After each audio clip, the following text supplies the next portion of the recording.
afternoon, everyone. All right, thank you for coming to our Lunch and Learn today. This Lunch and Learn is in April for our Fair Housing Month today. And today we're going to be talking about redlining Louisville, history of race, class, and real estate, recognizing the legacy and of laws and policies, including redlining, and important as we move forward into leaning into conversations and learning more about history and removing barriers to create opportunity for everyone as they reach their full potential. We'll be having more lunch and learns throughout the year, but like I said, because this is for Housing Month, wanted to do that this month, and also the work that we've been doing around this already. So just to kick this off and make sure we don't run out of time, I'm going to go ahead and introduce the mayor to give our welcome. Thank you all for coming today. Thank you, Kelly, and good afternoon, everybody. We've been wanting to have the redlining presentation for quite some time, so Fair Housing Month was a perfect time to do it. Gina's given probably 30 presentations on redlining throughout the community, and it's really been interesting to hear people's reactions. We're kind of people coming together on a common interest in our history, also our future, kind of their love for the city. And when you drive around the city and you kind of observe different patterns, and you just think, I wonder how this came into play. And Joshua Poe is going to be explaining this to us here today. That original work that he did in research and kind of led then to some of our redlining work that we're doing today. But I'm really pleased as a city that we're doing this because of how I hear people now talking about the issue of race and history. For some folks, when they hear it the first time, especially white folks, it's uncomfortable. Then as they kind of get into the history of it, and we talk about things like institutional racism and policies from governments that have led to situations lacking in equity, there's at least a understanding of the history that led to that. And that understanding is so important for us as a city and a state and a country, so that you can say, look, everybody deserves the same kind of situation. Equity is important. But we didn't start off in the same place. We weren't born in the same place. And we are the way we are in large part because of decisions that were made in the past. Now, our job is to build a more equitable platform today and lean into these kind of issues. So when you put that in the current context, let's say, for instance, of what we're doing in our Russell neighborhood, in Beecher Terrace, and the close to $1 billion investment that's going on in West Louisville right now, people are starting to understand that we've got a long way to go to right the wrongs of the past. None of us were here, so there's no need to be defensive, but we do need to say we need a city where everybody feels like they're connected to a bright and hopeful future. So understanding our history, and specifically our built environment history, because that's something that people can see and relate to, has been really helpful to advance the conversations that we're having around equity in our city. So Gina, I want to thank you for the wonderful work that you've been doing around this in the city. Josh, thank you for the research that you've done and being such a great partner on this as well. Kelly, what you're doing with equity.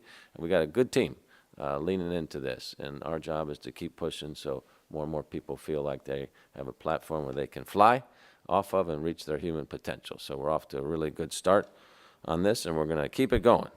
Kendall Boyd is a big part of keeping that going. He's our director for our Human Relations Commission, doing a great job, and he's going to put this presentation in a broader context today. Kendall?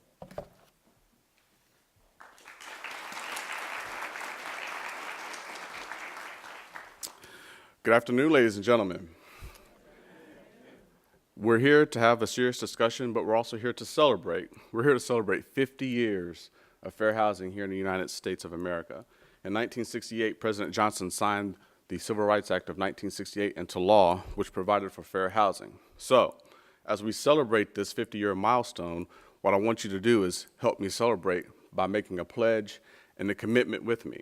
What does fair housing mean to you, and how can you ensure fair and affordable housing within our community?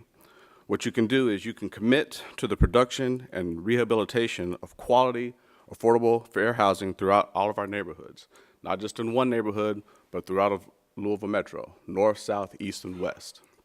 If we make that commitment, we also make the commitment to stand up to restrictive practices that that are instituted because of fears, prejudice, stereotypes, and unsubstantiated assumptions that community members may have about people who live in fair and affordable housing. If you stand up to those assumptions and to those stereotypes, we make our community a more compassionate and a better place. And we must all act as advocates for housing as not just the right thing to do, but as a basic human right. If you look outside today, it's cold and it's rainy. Imagine not having a house to go to or an apartment to go to because of lack of affordable and fair housing. So keep that in mind as we continue to do this great work. Again, thank you, Kelly, for giving us sort of the leadership and the vision to how we can accomplish this goal, and Mayor Fisher as well. And so without further ado, I just want to end by saying this. We the people can create an inclusive community for all to flourish and not allow a person's zip code to determine their life outcome. Thanks.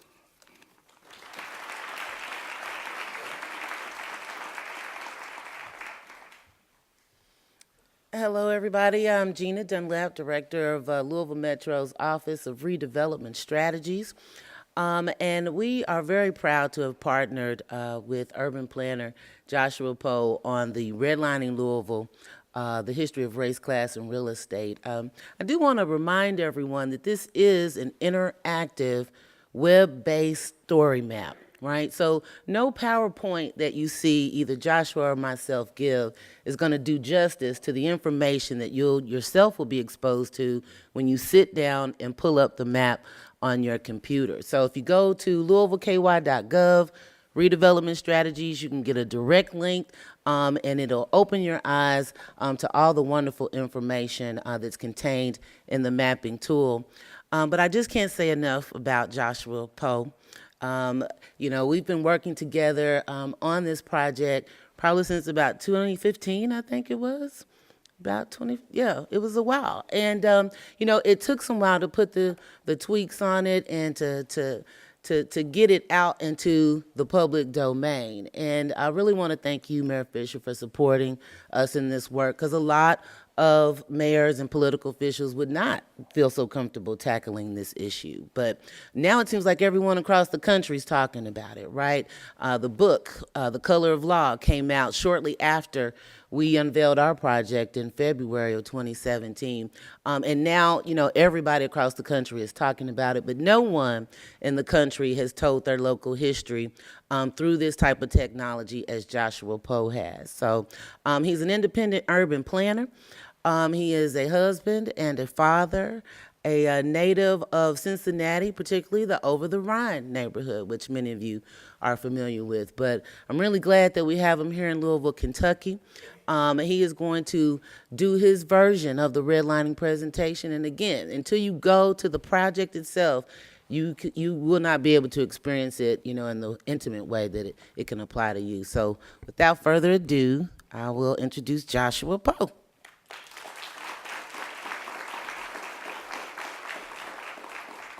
Thank you, Gina. Thank you, Mayor Fisher. It's a real honor to be here in Metro Hall. I'm going to try to be mindful of everyone's time. I know we all have to get back to work. My presentation typically runs over an hour, so I'm going to kind of run through some things. Before I get started, I want to give a little bit of background about this project, because it's important to acknowledge the people that helped create it and sort of facilitate it. I was a graduate student at U of L, and I graduated in 2010. And I'm from Cincinnati, so I'd been researching the history of Cincinnati for years, and I could tell that story really well. And when I moved to Louisville, I really started doing research around city planning, design, and race and class. I was a housing justice activist for most of my life and a community organizer. So most of my work has always been around labor issues, housing issues, social justice issues in one form or another. So I'm at U of L, and I started researching the history of Louisville in this urban planning department. And at that time, my work wasn't getting a lot of support. Now, keep in mind, this is 2018. We can talk about a lot of things today that really we had difficulty talking about 8 years ago. So I was doing this work on the history of city planning, and the work became noticed by Dr. Blaine Hudson. And I don't know if anybody's ever experienced this, but when you're working on something and you're not getting a lot of support, you start to kind of question yourself. Am I really onto something? Is my work really of value? So I had been discouraged in the work I was doing. and I was aware of Dr. Hudson, and when he saw my work and became excited about my work, it sort of lit a fire under me to continue the work. His sort of background his background was an activist background. You know, he was part of a contingent that shut down U of L in the 60s. So he was in academia, but he wasn't necessarily of academia. He ran a program called the Saturday Academy that met every Saturday morning in Park Duval, where he lectured freely to the community. Being a community organizer, that really resonated with me. I was from a very working class background, so I was never really interested in doing academic work for academia. I was always interested in doing academic level work and taking it to the community. And if the community couldn't understand my work, I didn't really see the point of it. So being a community organizer, I didn't see any value in going into a neighborhood meeting talking about statistics and our values. You just alienated everyone in the room. So Dr. Hudson really lit a fire under me, and when I presented at the Saturday Academy, he noticed, or he encouraged me to find the redlining maps. He said, you know, you've done a really good job of documenting design, city planning, the real public aspect of this history, but you've missed the private aspect. So he encouraged me to find the redlining maps. I thought that would be as simple as going to the U of L archives, saying, do you have these maps, getting a copy of them, publishing them online. And it wasn't. No one had them in the city. No one really knew where they were. I actually found them a few years later in the cartographic archives in Washington, D.C., and by the time I actually had them shipped here, Dr. Hudson had passed. And I always like to start out by saying, without his encouragement and believing in this project, I don't know that it would have happened. And so it's important to acknowledge the people that came before that really sort of created the platform and the foundation for this work to exist. I can't say enough about how proud I am to live in a city where the local government has supported this work. When I found the maps and I wanted to create the story map, it was a similar experience where I ran around the city and I tried to get support, and I had a lot of trouble conveying how important this was. But when I met Gina Dunlap, it needed no explanation.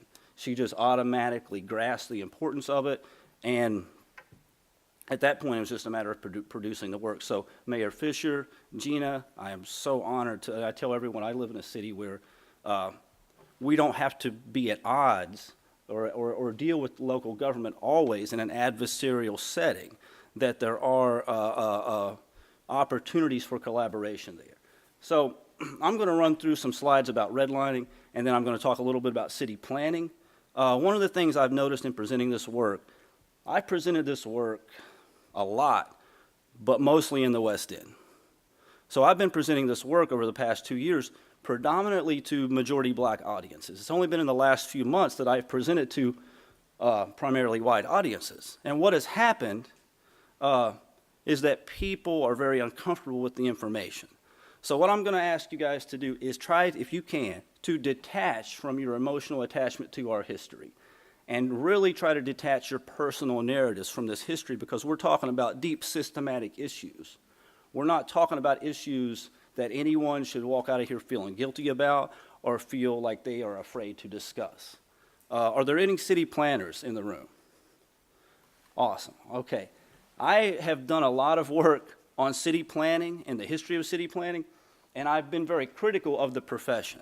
And what has happened in dealing with my city planning colleagues is that they have taken this very personally. So please, after you hear this, don't go and attack any city planners personally on the work that they do. Remember, these are systematic issues. City planners do wonderful, wonderful work every day. But we're talking about trying to put things into a historical context. So the first slide just shows the map itself. And a lot of the work I do focuses on design, and it focuses on how design excludes people. So if you look at this map, you can see the dividing lines between red and yellow in certain areas. You can see the outlines of where the Waterston Expressway would eventually go, and it fell on those boundary lines because interstates were used to separate neighborhoods by race and class. You can also see how the railroad tracks in the Shawnee area, Russell area, separated the two neighborhoods. And it's important to keep in mind that during this time, people went so far as to rename the streets between the white neighborhoods and the black neighborhoods. So everything east of or west of 30th Street was a white neighborhood, and the street names changed at that area. Chestnut Street became River Park Drive, And the reason those street names changed was because white people did not want to live on the same streets as black people, so they changed the names of the streets. So everything as subtle as the name of a street went into determining boundary lines between black and white and poor and more affluent. The purpose of redlining, and these are from the actual 1938 documents. What the consultant stated in the document was that the purpose of redlining was to geographically reflect the trend of desirability. And the key word in this document is desirability. Because when we talk about desirability, we're talking about power. Desirability for whom? And who's determining what is desirable? Because we're talking about what is worth having. So keep in mind, all through these historical documents, we're talking about who's determining what is worth having up till today. How do neighborhoods suddenly become desirable after they've been undesirable for years? Another important note in this paragraph is in the last sentence where it says the price level of the homes is not the guiding factor in how these homes were evaluated, right? Now, how many people have taken an economics class? Pretty much everyone in the room at some point has taken an economics class. And what do we learn in economics classes?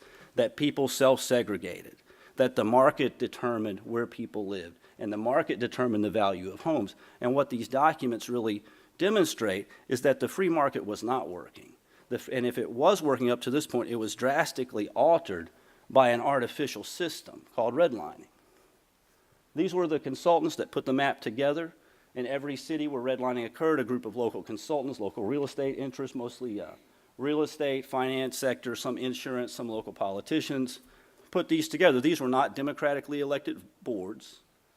These consultants worked in private, outside of the public domain, and they handed their information over to banks. So redlining was really a public-private partnership between the federal government, local government, and private real estate and private banks. The public did not know about it. They didn't know it existed.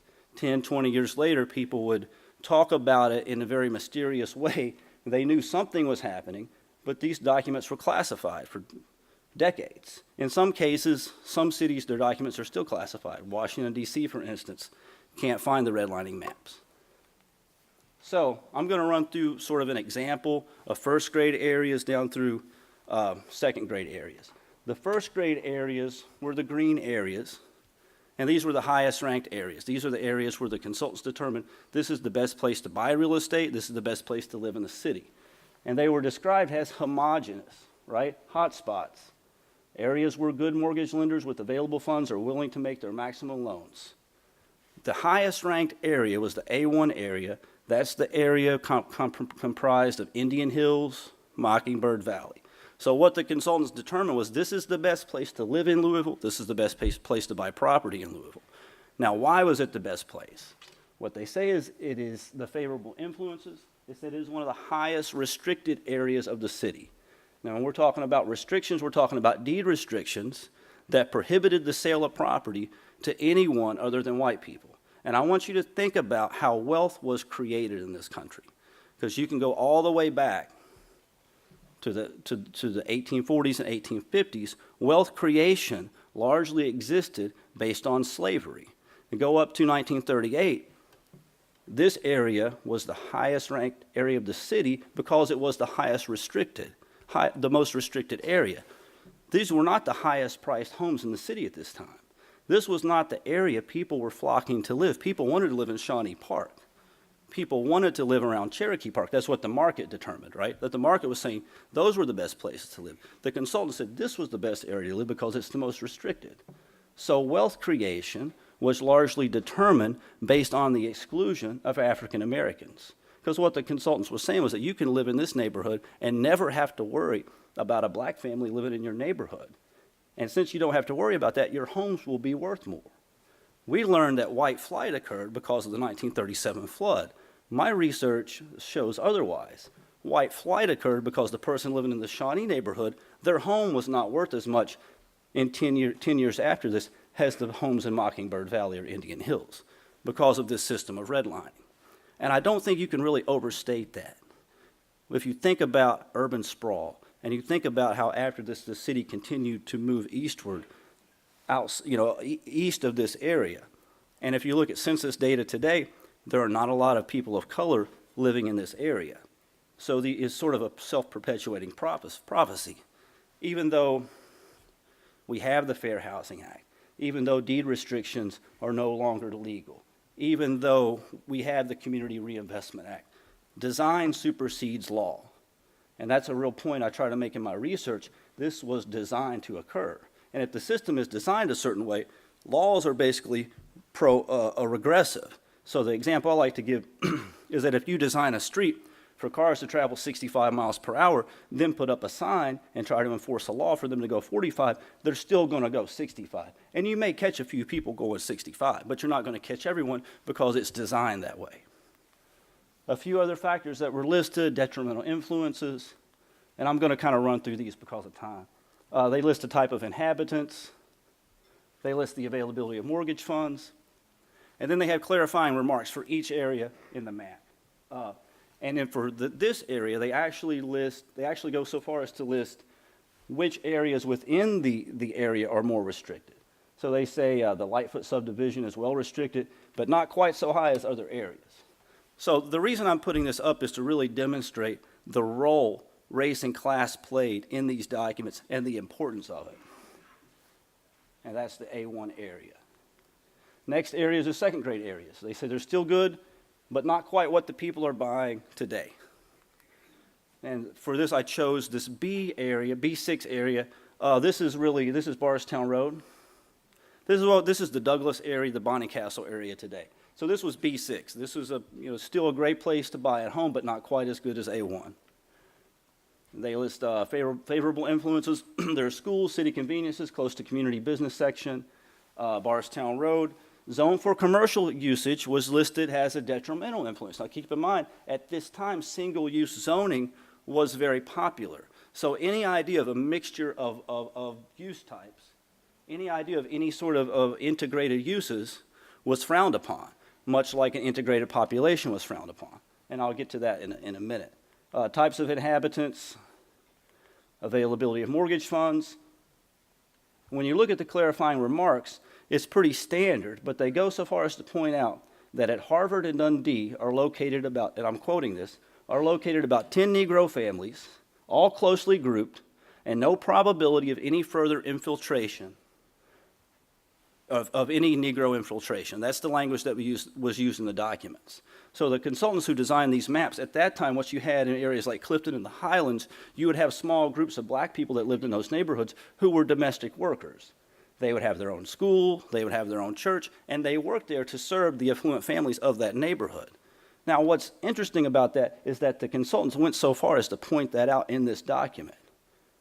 That's how large of a role race and class played in how we evaluated property. And they didn't go that far to demonstrate physical characteristics in these documents. The next area, the C area, typically the C areas were used as sort of buffers between more affluent areas and less affluent areas. They talked about expiring restrictions or lack of them. They talked about infiltration of a lower grade population. So I chose the Clifton area and Clifton Heights. And this is Frankfort Avenue, this is Brownsboro Road, this is Ewing, right? And they list favorable influences. They say it's inside city limits, Clifton Park, Jewish Country Club golf course adjoins North End, detrimental influences. And the inhabitants, what's interesting about this is if you look at the inhabitants, they list, as homes get older, there's a lower income group gradually moving into Clifton. And that's why Clifton received a C grade. They were worried about working class and lower income people moving into the area. Now, if we move on to the fourth grade areas, or these were the redlined areas, they talk about an undesirable population or infiltration of it. And you have to realize that in these maps, any idea of integration was frowned upon. So at one time, our cities prior to World War II were very integrated. You had your Eastern European immigrants living in the same neighborhoods, has black residents. Russell at one time was a very integrated neighborhood. These maps devalued areas where they thought black poor white people and poor black people might live together. If you read Langston Hughes' autobiography, he talks about growing up in Cleveland in a very integrated neighborhood. So our cities prior to World War II were much more integrated than they are today. It's only after World War II in the idea of suburbanization and autocentric design that we have created sort of social monocultures where you have large concentrations of poverty and large areas that are completely homogeneous. This is the grade for this area. This is now Russell. This is where Beecher Terrace sits, a D11 area, so the second lowest ranked area of the city. They list favorable influences, city convenience, close to principal business districts, right? That was a favorable influence in 1938. The reason we have a Choice Neighborhoods grant today and we're demolishing Beecher Terrace is because it is close to the central business district. That's why we're talking about redeveloping Russell and not redeveloping Parkland or California.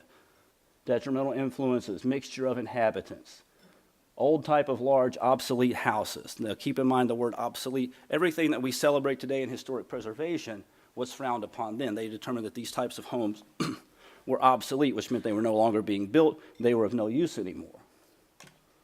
Estimated family income. Clarifying remarks. It says this is about the worst area of the city. Some Negro businesses extending out Walnut and Chestnut Streets. So what you had happening in Russell at this time, keep in mind we're only one generation removed from slavery. You had the emergence of a black middle class. You had people that didn't necessarily own their own businesses, but they were opening their own businesses. And you had a burgeoning cultural capital, a cultural scene. So some of the greatest jazz musicians in the world were playing on Walnut Street at this time. Talking about Duke Ellington. And that was all destroyed. Not at this time, but later on through the systems that were put in place. In the explanation, it talks about these maps and descriptions have been carefully checked with competent local real estate brokers and mortgage lenders. The thing to highlight from this explanation is that the consultants state that they do not mean to imply that good mortgages do not exist or cannot be made in the C and D areas, but we do think they should be made and serviced on a different basis than the A and B areas. So what this did was create two economic systems, where one group of people could go to the bank and get a home loan, and another group of people had to be a little more creative in how they acquired a home and how they dealt with capital. These maps determine where capital would be lent and where capital would go in the city and how capital would flow in that city.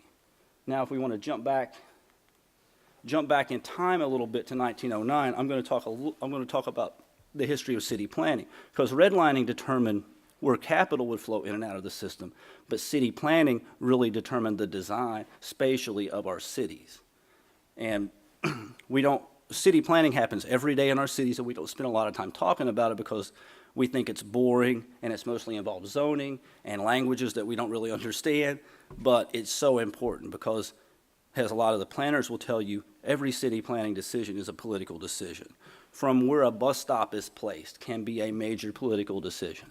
So in 1909, city planning really didn't exist. And what you had in a lot of cities is that they were really disorganized, and people were getting sick because you had residential uses next to industrial uses. They were largely unsanitary. So you had people with a lot of communicable diseases, a lot of public health issues. So the first National Conference on City Planning was held in 1909. And it was attended by all the major names that were city planners at that time, but they really weren't operating. They were designing parks, they were designing small public spaces, but they weren't really making city plans. The factions that were represented at that conference, one faction was led by a gentleman named Benjamin Marsh, who was what we would think of today as a social justice activist or a public health advocate. Marsh really dealt with public health issues, and he was really interested in dealing with problems of poor people and issues that affected poor people. He had been to Europe, and he had studied how European cities were zoned and laid out, and he was kind of brash, and he was a reformer, and he offended a lot of people who wanted to participate in city planning, who were sort of a more elite group. And representing that group was Frederick Law Olmsted Jr. Frederick Law Olmsted Jr. wanted nothing to do with the problems of poor people. And it's important that we point out, this is not Olmsted Sr. that designed Iroquois Park and Cherokee Park. This is his son. And I took some heat from the Olmsted Parks Conservancy by not making that distinction. So if anyone's here from please don't arrest me after the meeting. But this is Frederick Law Olmsted Jr. And it's important to point out that the role he had in shaping the profession. And it's also important to point out that by his own writing and his own quotes, he was a white supremacist. He said that the purpose of zoning was to maintain the race in the nation. He talked about the purity of the race and how we didn't need integrated cities or integrated parks. So if anyone were to make that quote today, we would call them a white supremacist. And I think it's safe to say that. And I think it's something that needs to be said more often, because when you acknowledge your history, you take the power out of the history. And what we have to start doing as a society is attacking white privilege at its roots. It's not something that we can budget our way out of or reform our way out of. We have to really acknowledge it and then attack it. You know, I had poison ivy in my yard a few years ago, and I thought I could just trim a little bit of it and it would go away, and it didn't. It got worse. It wasn't until I spent a few weeks digging that out at the very structural, foundational level that I was able to have a yard with no poison ivy in it. And white privilege and white supremacy is largely the same way. It has to be attacked, and it has to be addressed. So anyway, Olmsted Jr. represented the other faction, and there was it was a contentious battle about what city planning would be and how the profession would function. And Olmsted's faction won, so that in 1910, the title of the conference was City Planning and the Problems of Congestion. The problems of congestion meant problems poor people have. 1911, it was just called City Planning, and the problems of congestion were left out of the title.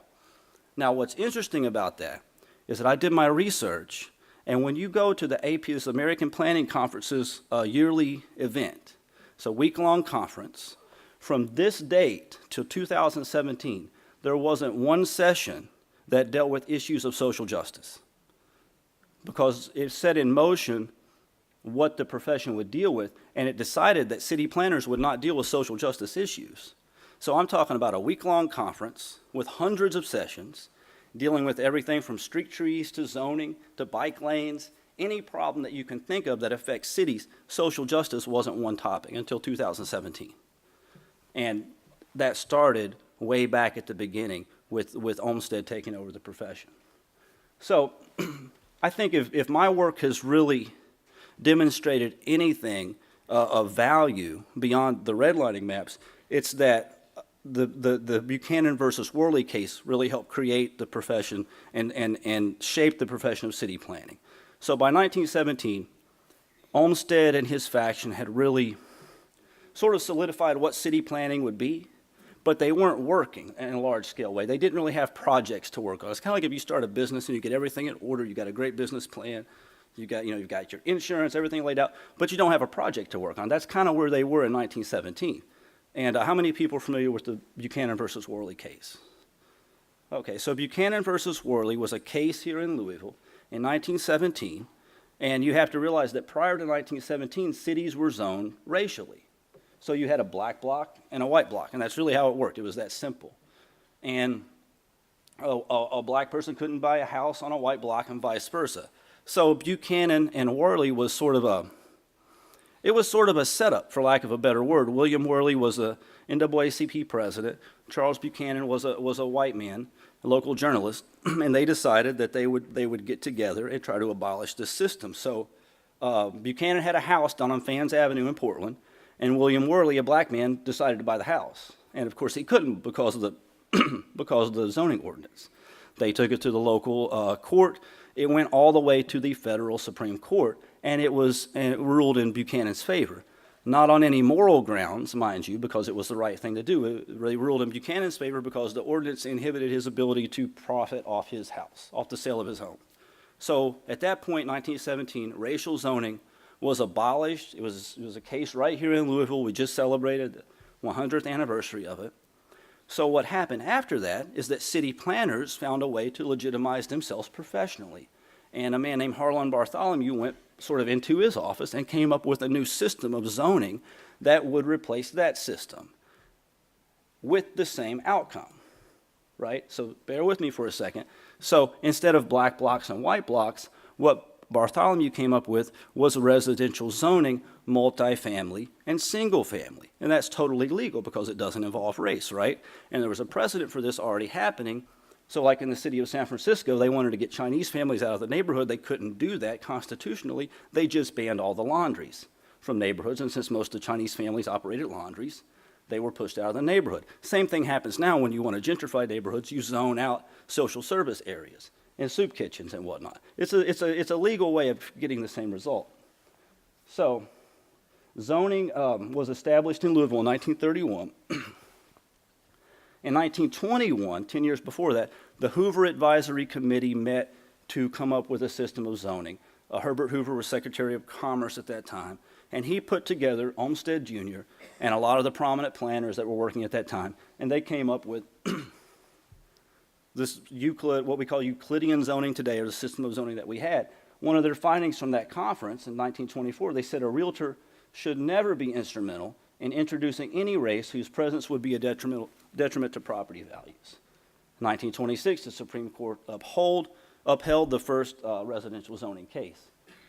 So, Louisville started their first comprehensive plan in the late 20s. Harlan Bartholomew arrived here in around 1930, 1931.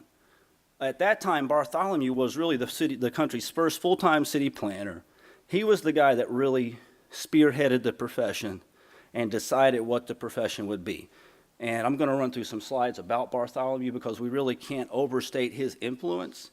If I just ask the audience to name one horrible thing that's happened in cities in the last 60 or 100 years, Bartholomew probably came up with it. You know, the ideas of, he oversaw the federal program that put interstate highways in cities. He came up with the idea of high-rise public housing. He came up with the idea of single-use zoning. He would estimate or try to predict where African Americans would move in a city and then zone those areas industrial. So if we think about, black children have 4 times the asthma rate as white children, we can trace all this back to Bartholomew's plans and some of the mechanisms he implemented. He also taught city planning at a university in Illinois, and this was the only city planning program in the country. So he would basically create hundreds of other Bartholomews to go out into cities in smaller towns and practice the same sort of schemes. In 1932, during the first comprehensive planning study, I'm going to leave this up here for a minute, the Louisville Board of Realtors asked Bartholomew to do something that was really interesting. They asked him to look at the Russell neighborhood and come up with a plan for Russell on how to deal with what they called the Negro housing problem in Russell. And at this time, Bartholomew was really pushing for slum clearance, what he called slum clearance all around the country. So he would go into cities and he would say, you can't really do anything about the black neighborhoods. You just sort of have to tear them down. And he was pushing for that all over the country, largely because he was tied to national real estate interests that stood to profit financially from this destruction of black neighborhoods. And what he came up with for Russell was this. This is now Muhammad Ali, right? This is 13th, this is 12th Street. Now all the city planners here, they're going to understand exactly what I'm talking about. This is called a traditional neighborhood design. If you go to any city planning meeting today, this is what they're going to tell you your neighborhood should look like. You've got everything. Matter of fact, the Congress for New Urbanism will be here next year, right? They're going to tell you this is how you redesign cities to make them work. Think Norton Commons. Think livable, walkable neighborhoods, all these language that we use. You have your setback up to the street. You have ancillary dwellings in the back. You have rear alley access. You have affordable housing where people lived over the storefronts. Everything that you look for in a great neighborhood existed right there in Russell. Think about when we use the term desirability. Everything was happening here. That's why it was a vibrant commercial district. These were two-way streets. These were places where people could live and meet their daily needs by walking. So all the metrics that we use to measure a quality neighborhood existed here. Bartholomew recommended tearing that down and imposing this design on the neighborhood, which is what we have today with Beecher Terrace. This is not a design where people can live and function in. And there was a study done, about 10 years ago on human behavior, but they used rats to demonstrate human behavior because rats largely have the same behavioral techniques, and it was a study on design. So they would take rats and they would give them the choice of drinking water or drinking morphine. And they would take the rats and they would isolate them in compartments by themselves. And when the rats were isolated, they would drink morphine and become addicted to the morphine, right? Then they designed like this wonderful little rat city, like rat park, where they all could run around in and interact with each other and there was green space there, there were trees, and when they gave them the choice of drinking the water and the morphine, they chose the water every time. And what was interesting about that study is when they would take the mice out of the isolation and place them in that design, the ones that were addicted to the morphine stopped drinking it and started drinking the water again. So if you design something like this for people to live in, it's no wonder that we incentivize unhealthy behavior in people. Do you see what I'm saying? The system, so if you think about crime, drug addiction, public health issues, the problems that we have in cities today were designed that way by people like Bartholomew. They were not inherent.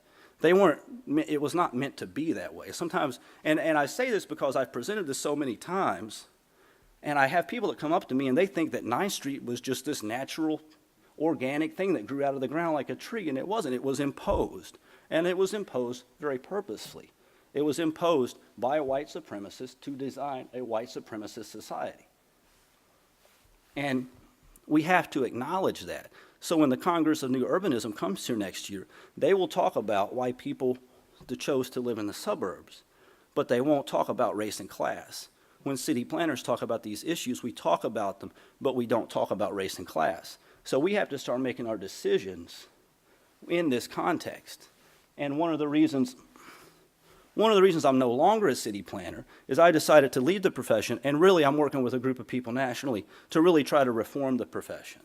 And I can give you an example of some of the problems that happen in city planning and happen in a lot of public agencies and in the private sector. But I was working as a city planner on a transit plan. And what had happened was we had actually gotten bus infrastructure on Broadway, which is a big deal. It's the only country in the world where you can get a bus bench on the street and it's cause for celebration. So we actually got bus infrastructure on Broadway where people actually ride the bus and use it. And then we had the bright idea, we'll further that and we'll try to get bus benches and bus shelters on Chestnut and Muhammad Ali. Typically the way that is done sometimes is a planner will drive down Muhammad Ali, drive back up Chestnut, and know exactly where all the bus shelters should go, right? So I had this bright idea that we would actually walk down Muhammad Ali, walk back up Chestnut, and talk to people if we got a chance and try to come up with a good plan. So I was working with a young planner, and no offense to the young man, but he came back with his findings, and he knew exactly where all the bus infrastructure should go. And his finding was that our bus stops are too close together. They should be farther apart. And I explained to him, that's your perspective, because you're a 25-year-old white male that slept until noon, right? Well-fed, well-rested. So you're seeing that from your perspective. But you have to detach from that perspective and plan for the perspective of the people that actually use this.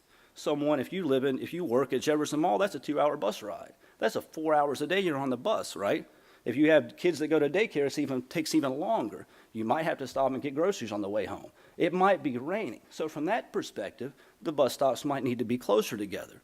And I use that example, and you might think, well, that's kind of minor, but every day people are making decisions about neighborhoods and about people in neighborhoods that they have no connection to.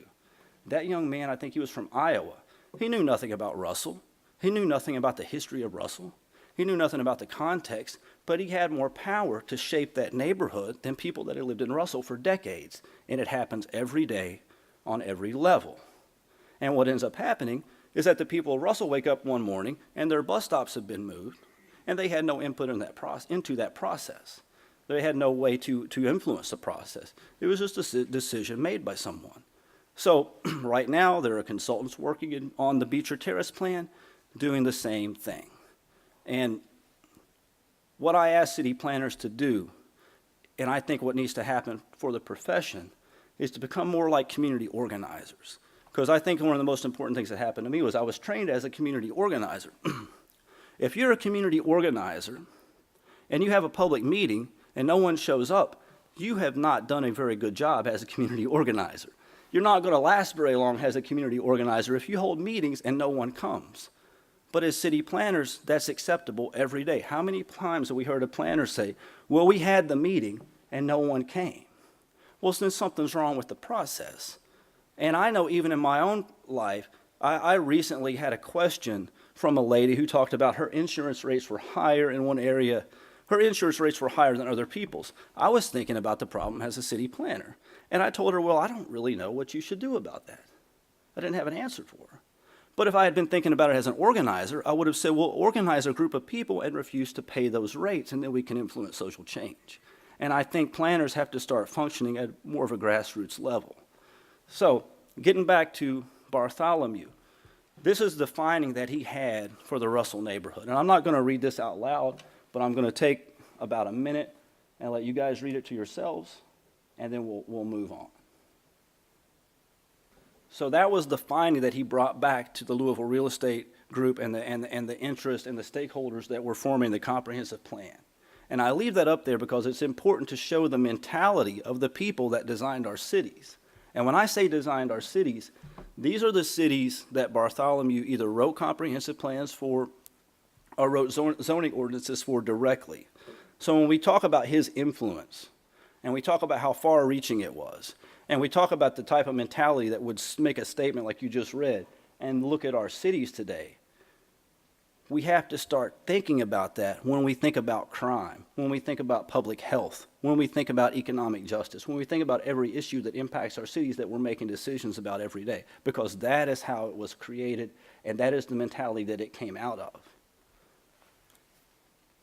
So that's in the 30s. Bartholomew came back in the 50s to do the city's second comprehensive plan, and this is where we get Ninth Street. This is where a lot of the things that he really was trying to put in place, like urban renewal, slum clearance, interstate highways and cities, he had 20 or 30 years to really work on that nationally. And this is why you see the same thing. And as a kid growing up, I couldn't understand why every city I went to had one major street that was 4 lanes wide with a divided median that separated the black neighborhood from the white neighborhood. In Cincinnati, it was Central Parkway. In Nashville, it was Broadway. Here, it's 9th Street. Chicago has about 4 of them, right? Why does that happen in every city? It's because in 1934, in the FHA underwriting manual, the federal government said that a high-speed traffic artery or a wide street parkway may prevent the expansion of undesirable entities into adjacent areas.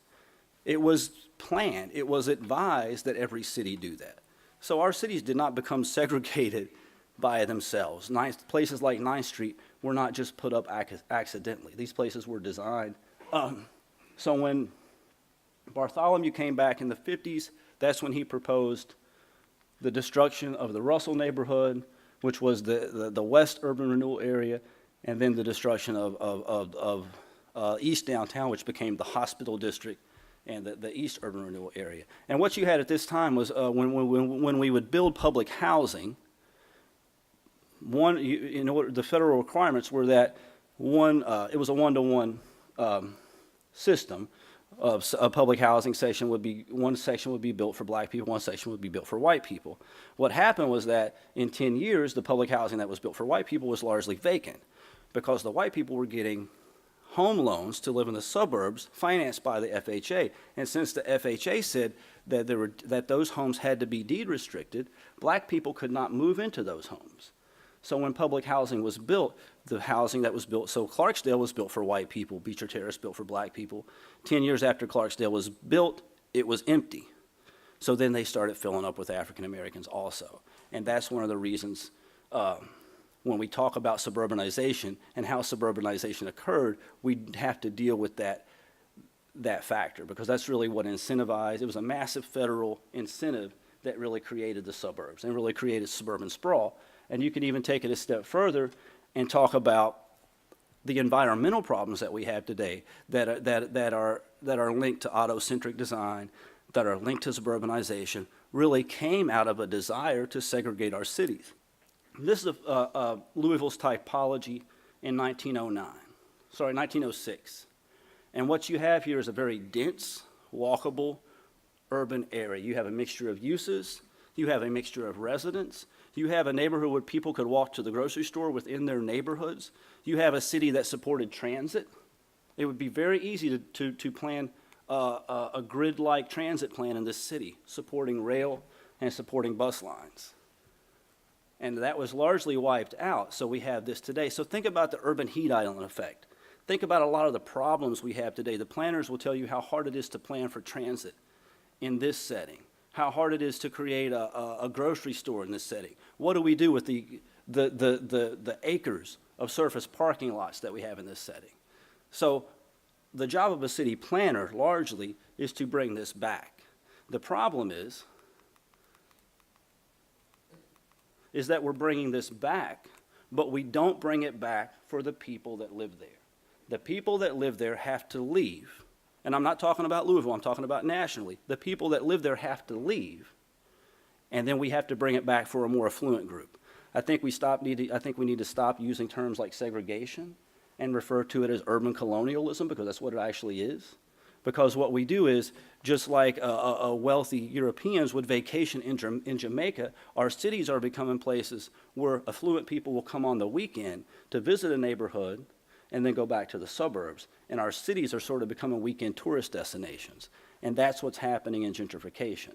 So that when I explain this process to people, they think I'm exaggerating. But one of the problems in city planning is that we can go ahead and fix the neighborhoods, fix these neighborhoods. We can do the same thing in Parkland that we're doing in Russell. We can do the same thing in California. There just isn't the incentive to do it. And a lot of times, when city planners have a public meeting, they don't invite everyone to the meeting. They only invite stakeholders, right? And a lot of times what happens is they'll do what's called a good place, bad place analysis. And they'll actually ask people in the meeting to put stickers on the good places and put stickers on the bad places. And what ends up happening is that the wig shop gets a bad sticker, right? And the coffee shop gets a good sticker because the people in the meeting go to the coffee shop and not the wig shop. But the wig shop's been there for 10 years because the people that are invited to participate are not representative of the community as a whole. And that's what's happening in a lot of gentrification efforts, is that we're creating neighborhoods solely for the taste of a certain group of people. Just like we created the suburbs solely for the taste of affluent white people, we're now catering to the taste largely of millennials and building our cities for them. And we're going to keep repeating the same problems that occurred in the 30s and 40s. So that if you look at city plans today, and I actually did a presentation where I put up about 50 plans all over the country, they all look exactly the same. So if you want to be a city planner, study graphic design and learn how to take urban neighborhoods and impose pictures of white people eating ice cream, drinking coffee, riding bicycles, or pushing baby carts, and that's our city plan. And there's not a lot of depth to it, there's not a lot of substance to it. But I went all over the country and I had about 50 renderings of exactly the same thing. And it's very surface level work. And it's not really dealing with the real issues that people are having in these communities. So that there was a plan recently for the Parkland community, and the planner said, oh great, we will build a farmer's market in this neighborhood. And it's irresponsible to say that to the neighborhood, because we know a farmer's market's not coming to Parkland. For the same reason Whole Foods isn't coming to Parkland, because redlining still occurs, right? Now what they could have done was said we can get a fresh start market in Parkland. That would have been a realistic solution. But the planner was irresponsible, and they sold a vision to the neighborhood, and they sold hope to the neighborhood that will not occur. I was at a planning conference recently, not recently, it's about 5 or 6 years ago. I think it was in Columbus, Ohio. And there was a picture of Park Duval, and the firm that designed Park Duval was presenting. And in Park Duval, they had photoshopped a Borders bookstore in Park Duval. So here, kids running in and out of the Borders bookstore, and they presented this as if it were actually there. And me being who I am, I had to raise my hand and say, that's not actually there. You photoshopped that in. And the point they made was that wasn't their fault. They designed it to be there, and during the process it was supposed to be there, but the local government officials dropped the ball and didn't get it built. And there's a gap there, right? So we have to improve that process, because the things that are being designed right now for Russell and the wonderful things that are planned, let's know the history of that. Let's not pretend that those kind of things that didn't exist. There's still not a grocery store in Park Duval. There certainly isn't a Borders bookstore. We have to make sure that the visions that we have are coming to life in some way. I want to thank you guys for letting me present. It was a real honor to be here. Thank you, Mayor Fisher. And if you have anybody has any questions, I'm available afterward to answer them. Thank you very much. Thank you. All right. Thank you, Joshua. So that's what the truth sounds like. And, our job is obviously we represent everybody. here in the city, and we represent creating platforms that allow for everybody's human potential to flourish, regardless of where they live, regardless of what situation they were born into. And what is so exciting about the work that we get to do is, when you look at that legacy, that's a legacy that we cannot be proud of our history, the people that created that, and but our job is to create our future of tomorrow.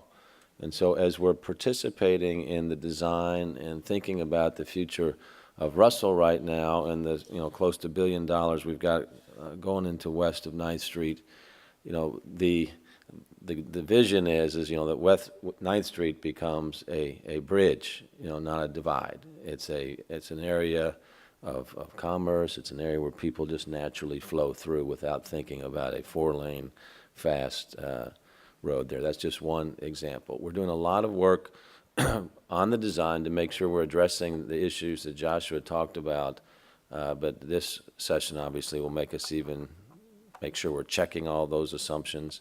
The work we're doing we have an opportunity with the Keenan Charitable Trust, who's very interested in working with us to design neighborhoods in West Louisville that are smart, that are resilient, that are community-driven design, that are equitable design, that address gentrification up front as part of the conversation when we're talking about this, because one of the fears, obviously, if you've been living in a neighborhood and all of a sudden you see all these good things happening, it's like, I'm getting pushed out. That's not fair. It's not fair. And so it's our job to make sure that we understand that, and we're putting policies and procedures and community participation in place to address that. And then with the added imperative on top of that, that we need to increase home ownership amongst African American residents and increase black ownership of businesses as well. So this is one of the goals of our work with Keenan, so that the people that are in the neighborhood can profit from the development of the neighborhood as our city continues to grow. Last point I want to make is West Louisville, when it was at its peak population, does anybody have that number? It was like 140,000 maybe, do you know, Joshua? In that neighborhood. Okay, West Louisville today is 60,000. So when you think of cities that are trying to grow, we've got plenty of place to grow. It just needs to be done through smart, equitable infill. West Louisville was one of the original walkable neighborhoods. You heard Joshua talk about that. So the bones it has to bring much of that back, it's not all gone, obviously, is there.